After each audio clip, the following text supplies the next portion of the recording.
Good morning, everybody.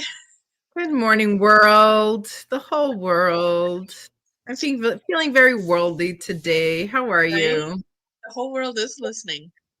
I I told you we know. were we were ranked in Sweden at one time, which is pretty crazy to me because I don't even know that I actually know. I know a lot of people around the world, but I don't even know if I know anybody in Sweden. So You know, that was a pretty cool experience. inspiration comes from everywhere. So if we're making someone's life in Sweden, one person's life in Sweden a little bit funnier, so then good. That's cool. Yeah. Excellent. So how have you Excellent. been? I am good. I had my birthday weekend just passed, which was really cool. Went to this really beautiful restaurant. Actually, two, I think I ate my way through the day. We went out to breakfast and had a gorgeous breakfast, and then went to dinner and had an amazing dinner. And I think I just sat and read all day Sunday. I had Tim build me a fire, and I sat right next to the fire. And then after That's like such luxury to like sit with a fire and read. Like, the ultimate dream, the ultimate dream. But what's funny is like once this half of my body got hot, then I had to like turn my chair around the other way so the other half of my body. I'm still learning how heat works. I don't know, it's a whole thing. Yeah, and then this week is my big grand opening on Thursday, so I'm that super is super excited about that. exciting. Yeah, Yeah. it's March. I really thought this would be like warm now, and it is not. So, winter is a whole thing. It's a whole. I'm gonna have to really write it like a blog about it because this is a I big tried to deal. warn you. I tried to warn you. I mean, it's still the coolest, best thing we've ever done. Like we're still super happy. But it's funny how I almost forgot what the trees look like with leaves on them because I'm so used to seeing them bare now. So yeah, I'm really, really, really looking forward to spring and summer and really just watching everything come back to life again. Didn't you have some flowers popping up already? Daffodils. That I personally don't have any. My neighbor has them and we have them at the studio. But yeah, they're starting to pop up. Brave little guys. They're like, winter's almost, you have one hot day and they're like, oh, we're ready, we're coming out. So that's the interesting thing with the weather here is that in the morning it'll be like 25 and then by noon it'll be 60. Like, and 60 here feels like 110. Like it's crazy. Yep, yep. So yeah, You're acclimating. You're acclimating. I will tell you what. I've got enough coats to last me a lifetime, that's for sure. I always laugh. Like, I have this one winter coat that lives up at my dad's house, and that has been the coat that I've left up there for as long. And I've lived in Florida now 30 years. So that coat is 30 years old. And, you know, like styles of winter coats really don't change that much. It's a black poofy hooded, with fur around the hood. Like, and so sometimes I'm like, the coat's 30 years old, I should get a new one. But since it gets worn just like, a few days every year, it's still Yeah. fine. So Plus, honestly, now that you've passed the 20-year mark, you're in the vintage zone. So if you did get rid of it, somebody at like the Goodwill would buy it for a lot of money and you'd actually be losing. So at this point, it's vintage, it's original, keep the coat. There's that one saying, keep the old coat, buy the new book. Like, just, yeah, you're fine. It's fine. well, and speaking of vintage, like I still have up there as well. I don't wear it as often, but I have one of my grandfather's old hunting jackets. They're like these really thick wool, black and red checked. Like they're Wow. not hunting anymore because you have to wear the orange stuff now when you hunt. Okay. Okay. Um, and then I also have because my dad was in the Navy. I have his pea coat, which has to be like the warmest thing on the planet. So Wow. they are both still in the closet up there, and occasionally I put those on too. So I Well, do I have know where super I'll be vintage. raiding. Hmm. I What did will. you say? I said I know where I'll be raiding to raid to find warmth for sure. Oh my gosh, amazing. Um, I do see like there's so much that I read about in books as I was growing up, but never experienced in real life. And I've always said, like, I've seen snow and I've seen all of the seasons. I've never experienced the long-term transitions between the seasons.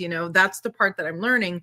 So I understand now, like, why people like have their winter clothes tucked away and then you bring it out and air it out and then use it. And then when you're done, you're done. So you got to take that and put it back. And little things like that are kind of like interesting. Yeah, very cool. I mean, honestly, that's kind of like a little ritual, right? Like Yeah, today's topic. absolutely. And it is a transitional ritual, which brings us to our topic of the day is how do you mark rituals to mark transitions in your life? And, I'm like looking at like, you just have this huge transition, and so many like micro transitions within the macro transition. And I'm curious to know, like, what kind of rituals did you tap into for that?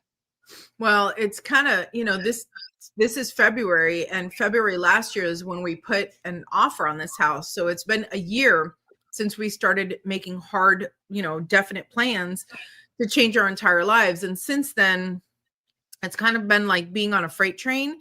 So like you realize you're going 100 miles an hour, but sometimes you could just relax for a minute. But then if you look out the window, it's like, So time really is relative. It really is a very interesting experience. But there's the typical things that you think of, like throwing things away that don't serve you any longer. The whole Marie Kondo, theme of life.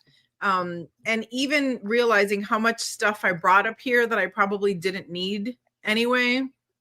How much I should have kept, how much is still missing. It's really weird, but somewhere there's a box of my stuff somewhere that I know, because I'm like, didn't I used to have? And then I have no idea where it is. So for sure there's a box in the garage somewhere that we haven't opened.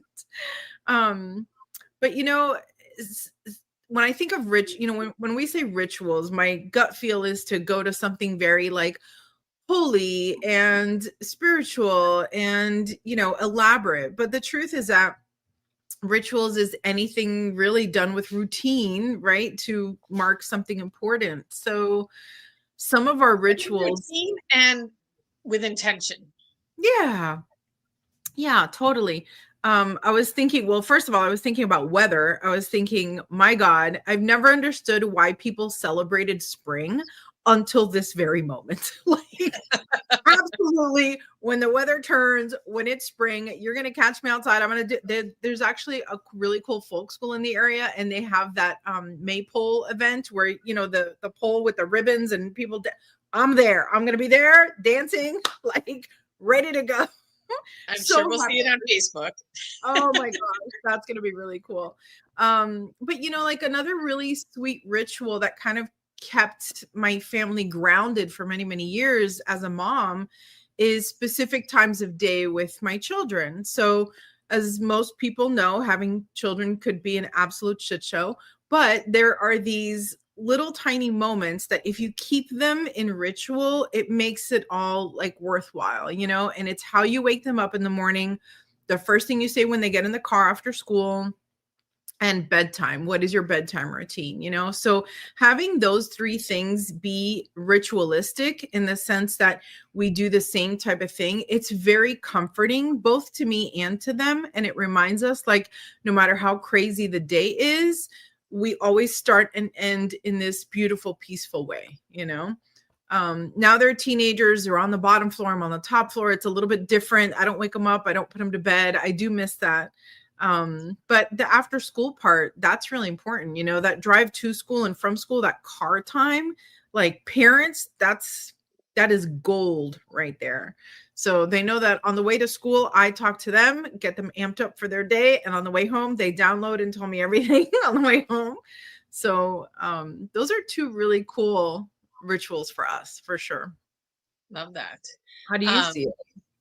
well, what I was going to say, like, you also, the whole ribbon cutting that you're having this week at your studio, that is a transitional ritual that many businesses practice. And, um, I I'm curious, like I don't even know like what is the history behind the whole ribbon cutting ceremony? Like who started that? Where did that come from? That would be interesting to research a little bit. Yeah. Um, you know, And for I'll tell myself, you, go ahead. I'll tell you what's really neat about ribbon cutting is that just saying ribbon cutting, it feels so welcoming. Like the chamber reached out to me. They said, "Hey, we know you're new here. We want to do this for you." And so it's this beautiful gift that they're giving me. I mean, it's literally a ribbon and I hope that they come with a big giant pair of scissors. I've always wondered what to use one of those.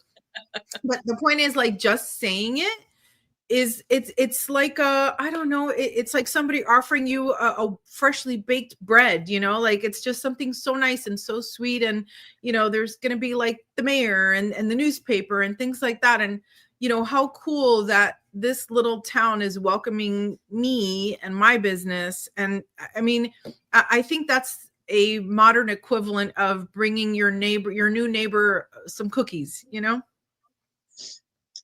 Um, yeah, that's I'm like, and I have new neighbors and I never brought them cookies. I probably should have, um but doing this like reminds me of all the traditions. You know, it's a little over a year ago that I moved into my new office. And so one of the rituals that I've created, you know, because I've moved office several times, like before I even move in, painting becomes a ritual for me. Mhm. And as long as the space is not too big, like the last office that I had as a therapist with staff, we had a big place, but actually like my staff came in and like we all painted it together, which was Wow. a really cool experience. But these last two offices that I've had on my own, like I come in and like of course I choose purple paint, Purple. but you know, I have this ritual of painting like love and healing and abundance on the walls. So like and hearts and symbols. And so that's all like on the first layer of paint. And then, you know, obviously it gets painted over so you don't see them, but like the intention that went in there to doing that. And then this office moving in, I was really lucky that I got to go in and paint before the new floor was put down. So it was like the raw concrete floor. And I wrote a blessing on you know, with my shirt. So like somewhere down the road, someone may come in and peel back this floor. And I had this experience in my house that I live in. In the bedroom, we peeled away the floor and there was a prayer written on the floor. And so that's where I got that idea from. And you know, at first when we like peeled it back and there's like words, we're like, oh no, what is this? But it was actually a beautiful prayer, really nice. And so yeah, in my office, I wrote this, you know, this beautiful blessing prayer, you know, asking for healing and abundance and love and peace to Beautiful. everybody that passes in there.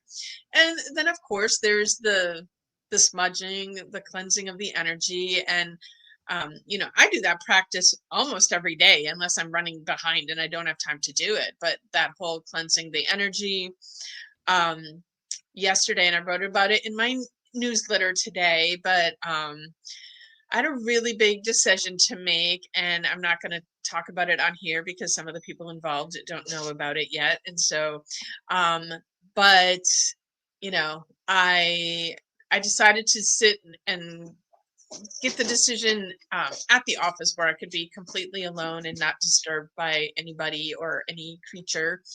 And so, yeah, I went in. Use that. I cleansed the whole space. I lit a candle. I brewed myself some cacao. I got my favorite crystals. I pulled out essential oils for clarity and vision. Um, oh, I brought in my owl for intuition and wisdom. And I had my oracle cards. And, you know, I just did this whole little ritual. I pulled my cards. I sat, I meditated. And when I was done, I was like, I already had the answer, but just going through that ritual, like everything that showed up absolutely supported the decision that I was making. So I feel really calm and relaxed about it. Whereas like this weekend, as I was like in that, I was just like in chaos. I was like dreaming about it. I wasn't sleeping well. And just going last night, I slept like a baby. And, you know, I started sharing. I shared yesterday with one of the people that's really important for me to share this with. Later today, I'm going to share it with another person that it's really important for me to share it with, and then we'll make it public. But so it felt good to have like that ritual in place for me to be able to walk through something that was it was a little bit stressful for me. And so I think rituals, they can help just bring order to the chaos. Yeah, I think, and thank you for sharing, because that's a beautiful experience the way you put it together. You know, I think I always talk about our brain being so separate from us. And sometimes, and I always say this, like your brain, bless its heart, it's always trying to protect you, you know? And I think we know our answers and we know what we want in our gut. And then if you just so much as hesitate 5 seconds, your brain pops in and goes, wait, but what about all these other things? Right. And then you're like, overthinking, second guessing all of these things. You know, they say if you really want to know what your gut tells you and you have to make a decision, take a coin and flip it. And before it lands, you will know your answer, because while it's in the air, you will have a hope of something. That's the answer. Don't even worry about what it lands on. What you feel, that's the answer. That's what you should do, you know, because you already know, right? So all of these little rituals is just nice confirmation that what you originally thought was the right thing, you know? I mean, can you hear my dryer going off? Like, should I go through? Okay, well, thank God, because it is going off. But honestly, like going back to my very first relationship, when I was 15 years old, I knew when I was 15, I was like, is this a good idea? And then like I had that gut feeling, and then my brain talked me out of it. And then 15 years later, we got divorced. Like literally 15 years. Like I probably could have done without that had I just followed my gut the first time. Not to say I regret it, not to say that it was horrible. It wasn't. It was lovely and exactly what I needed in that point in my life. But I think back onto the times where I had that intuition, and had I just given myself permission to confirm it with little rituals and things like this, you know, life would have been very different, you know, better or worse, I don't know, but just different, you know. So very interesting. um I do think that having our rituals keep us grounded, you know. One of the I read the phrase this morning, the fast-paced world we live in, and I'm scoffing, and I say scoff, look at me scoff, huh, because um I'm not doing that here, you know. Am I busy? Do I have things to do? Absolutely. But physically living out here as opposed to in the big city, I've removed that fast-paced definition from my life, you know. And part of that is having the space to do little rituals, to have my cacao in the morning and not have to chug it in the car on the way to the something, that yelling at the guy at the stoplight and you know, right? So highly recommend create, you know, notice that the little things you do every day can also be done ritualistically, right? I really enjoy taking a shower in a very particular way. So now you all get to know how I take a shower. So my bathroom has like 3 lights, like switches you can turn on. I only turn on one. Every shower that I take is basically in the dark, because this is my downtime. This is my, you know, calm down, day is done. After this, I go right to bed. Like that's my routine. And if ever the big light is on, I'm like, the sun, I can't take a shower in that glaring light. What am I, on a Hollywood stage? I don't like that. So personally, and as soon as I turn the lights off, it signals to me that this is my time. It is not time for me to work out what I'm doing with my marketing or what my kids classes are taking next year. Like this is my time to just literally let the water wash over me, remove everything that doesn't serve me. I mean, it's a whole thing, right? Add to it the music, the candles, the incense, and it's a party. So, and I, God bless me, I take a shower every single day. So I bet I get a luxurious ritual every single day just by taking the same shower that I take every day anyway. So why not take something that you do already and just make it really special? Mm-hmm. Um, and since you are bringing up water, I will just add, um, so we do have coming up pretty soon our webinar about the four elements that's going to lead up to our retreat about the four elements.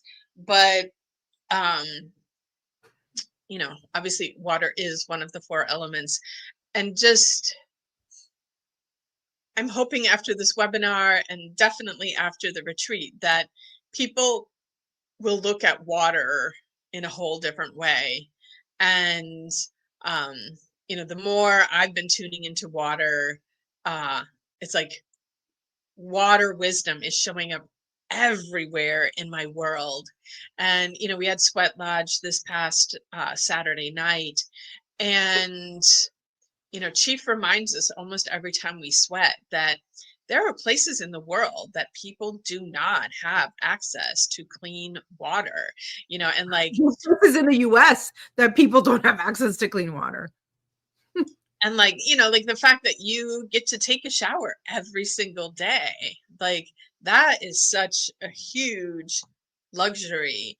And so definitely it should be done with honor, respect, sacredness. So I love your whole story about like you have a very specific way and like, honor that water that's so readily available to you to cleanse you and um refresh and recharge and all of that.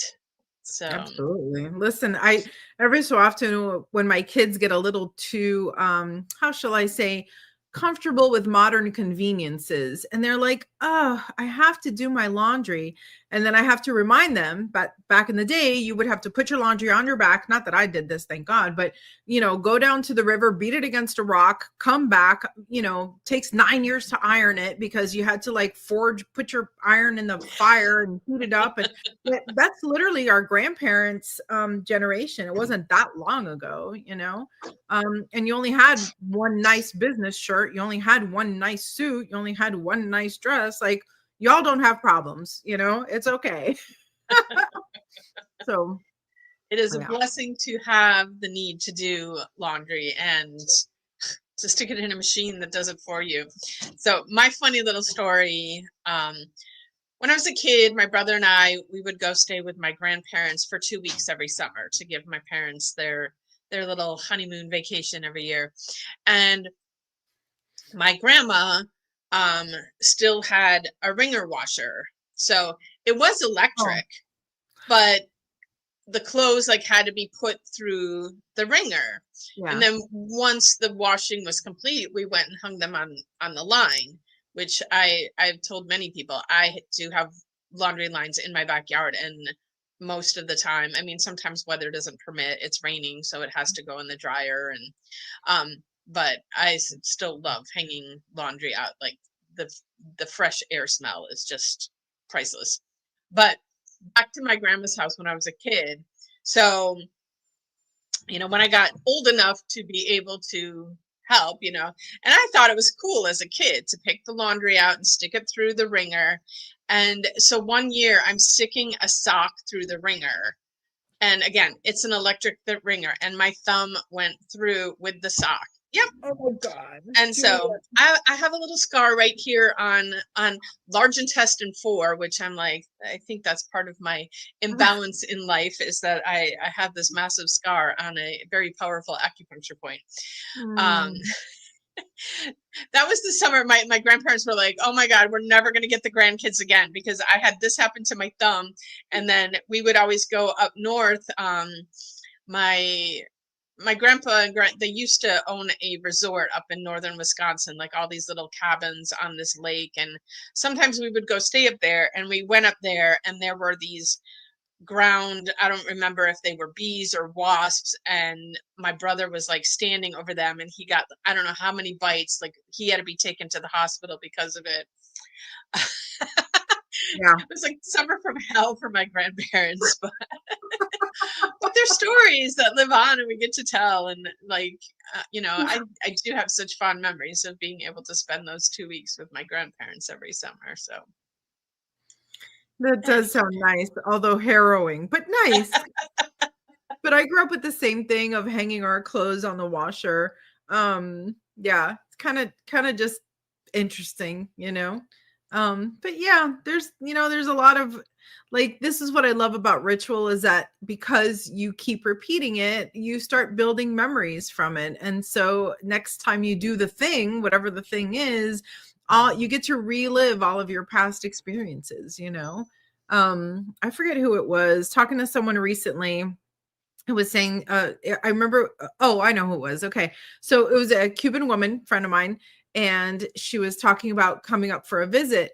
And as soon as she said she was coming up for a visit, I was like, oh, we brought the cajachina with us. Like, we'll break it out. We'll break it out. Well, I'll find a pig. I don't know where I'm going to find one, but I'll find one, you know, like they're probably a lot closer than I think.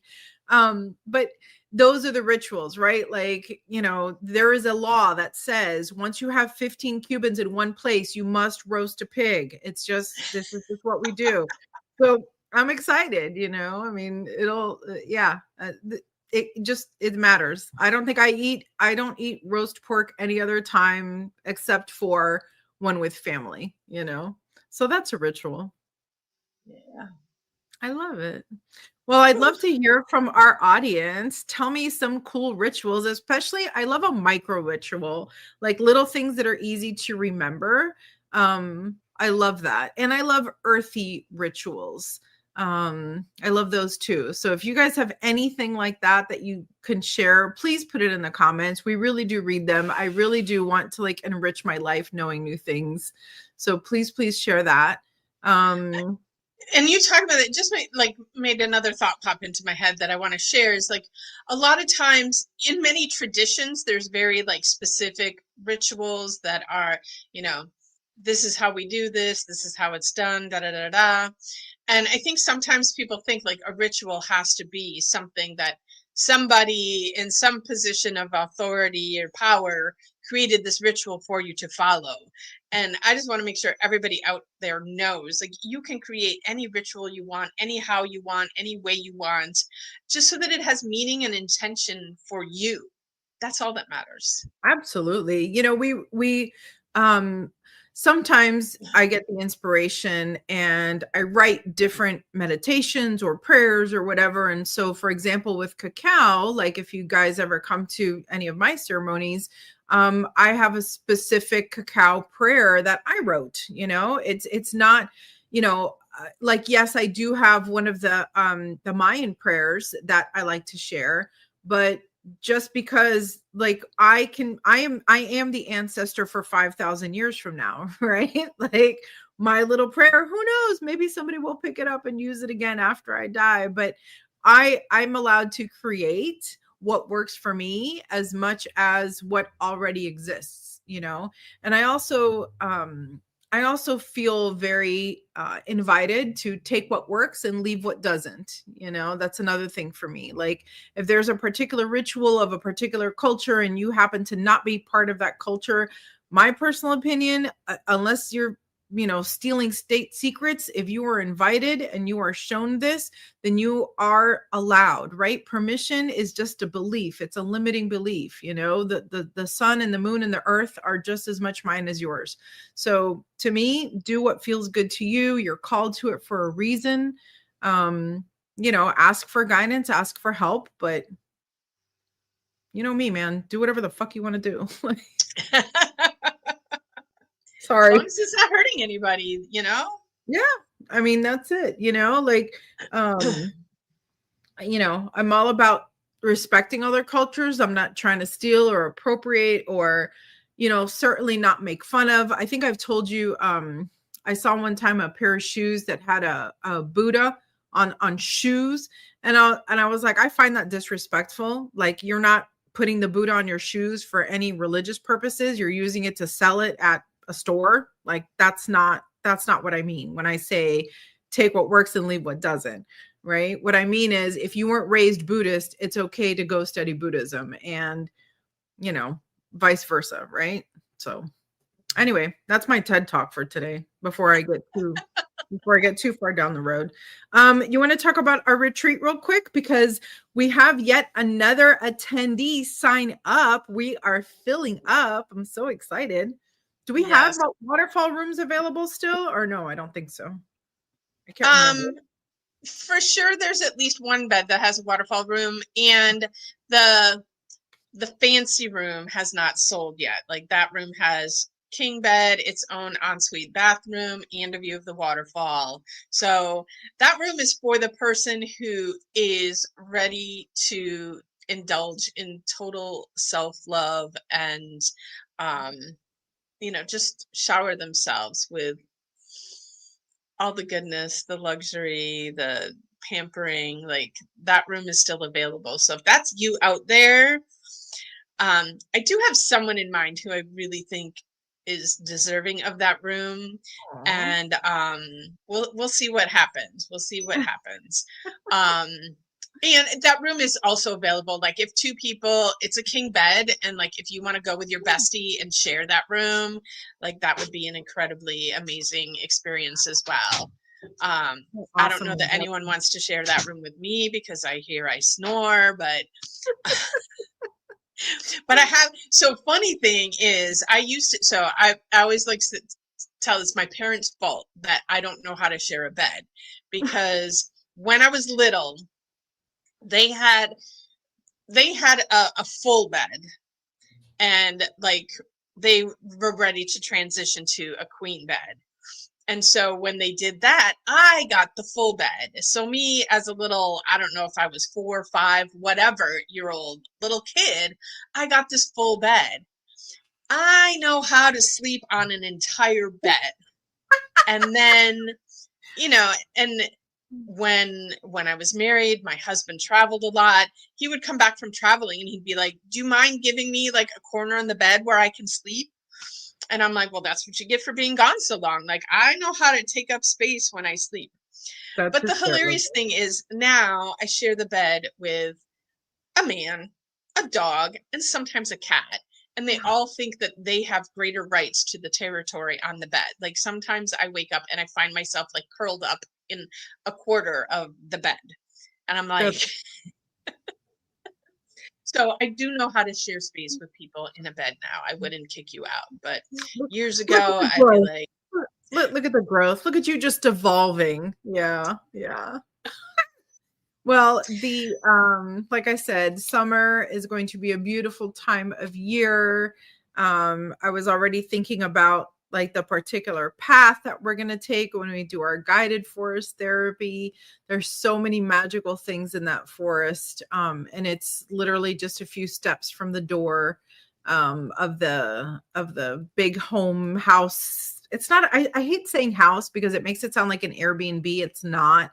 It's like a little baby castle, little baby country castle. I don't know how else to say that. Really, really beautiful. It's going to be really cool. And I'm really excited about that. it So, is a beautiful, special space. And, it's also like we get to be in nature, but like in luxury in nature. Like I was just having a conversation with someone. They were going to go to this thing until they found out that it was camping, like literally camping in tents on the ground. And sometimes that's what you have to do to be in nature. And sometimes you can still have a really comfy bed, like all the luxuries, and be right there next to nature. And, the activities that we have planned, anybody can participate in them. And then if we have these super fit, active people, there's tons of hiking oh trails yeah, that they can go on. And oh yeah. because we will have downtime for you to just be and do whatever you need. Yeah, and it's a And totally secure area as well. So when I say forest, I do mean 200 private acres. So if you get up at 5 o'clock in the morning and you're a runner and you want to go up and down, the hills and mountains and whatnot, you can do that safely. There are black bears, but you learn bear etiquette and you'll be fine. I mean, listen to me. If I'm telling you, it's for real. Like I don't play with bears. I'm not like, here, coochie coochie bear. I'm like, ooh, love you, gotta go by. There was, I think, did I ever tell you the story? I'm sure I did. They have these plum trees along the walking path, and you can literally just like, they want you to eat off of the trees. So you're literally just walking, picking it right off the trees. You eat it. You can't get a fresher piece of fruit. I mean, it's literally right off the tree. And speaking of luxury, like, don't get me wrong, it's air conditioned and it's wood floors and it's a fire and it's catered food and it's really, really nice. So, you know me, I love a good challenge. I don't like suffering. So yeah. They even have a cool gift shop. They have this new beautiful yoga pavilion. They have fire pits everywhere. They have even a tea house that you could walk to if you wanted to. So lots of cool And stuff. since you brought up yoga, I will say, like, that's one thing historically. You're looking for a retreat. I swear every retreat out there on the planet is a yoga retreat. I do yoga. I do my hot yoga. I do not want to go on a yoga retreat. Like, I do yoga every day. Why would I want to go retreat doing more yoga? So this is not a yoga retreat. Yeah, there will be plenty of ways to physically move your body. But no, you don't have to, And if you want to do your own yoga practice, yes, there is space for you to do that there. But space and time. And you know what? I just want to reiterate, and I know we've been trying to say this is a Cuban conversation. We've been trying to say goodbye for 10 minutes, but listen to me. One of the things that's really important to me when I go on a retreat is that I don't want to be rushed from process to process to process. Like, light the candle, go to the thing, turn the thing, do the cacao, come back, go here. Like, I need time to rest and relax and process, whether I'm an attendee or whether I'm leading it. It takes time to process. So know that we have also built in just time to relax, just time where if you want to go hide out and, introvert's corner, and you can just go relax and have nobody talk to you for a hot minute because your life is all crazy, we have that built in as well. So yes, we have events and activities that help you transition and move forward, and everything from transform to celebrate, elevate, all of those good things. And there's also just good old-fashioned downtime where you get to just relax. We're far out enough in the woods that you can howl to the moon if you want to, and it's big enough that you can find a corner to relax in as well. So I think that's what I love most about this location, is that you're kind of like encased in this safe area, but it's so big that you could roam and find yourself and lose yourself all at the same time. It is also during the summer solstice, which adds an extra, touch of energy to the thing. And the other thing I just want to bring up, and then I think we can wrap this up and go. But, so I forget how many retreats we're on now that we've had. And what I really love is seeing the community of women that we created and how they all support each other and come together. It's like, once you've come on a retreat with us, you are now part of a community of women that just empower each other. And, we've had 2 women now in the group that one just did, and one is on the verge. Like, the only way this won't happen for her is if she decides it's not the best thing for her. But 2 women that have just created massive, massive shift in their career life. And if you speak to both of them, they will say that without a doubt, part of the reason they were able to make this transition was because of the work that they've done on our retreats. But to see them, cheer each other on and pray for each other, support each other, like, this is just, it's an incredible community that we're creating, and I love it. And if you're listening out there, we want you to be part of our community too. Yay. So exciting. All right, let's wrap it up. We've yammered enough. We have. Check out our webinar coming up. That'll give you lots and lots of details, actual takeaways, plus info more about the retreat. The retreat is selling out. It absolutely will sell out because it is a very intimate space. And I think we're about halfway there. So definitely check that out. Call us if you have questions. If you have special needs, ask us that too. We're happy to answer all the questions. And yeah, I'm super excited, guys. Have a wonderful and exciting week ahead. Have a magical day, everyone.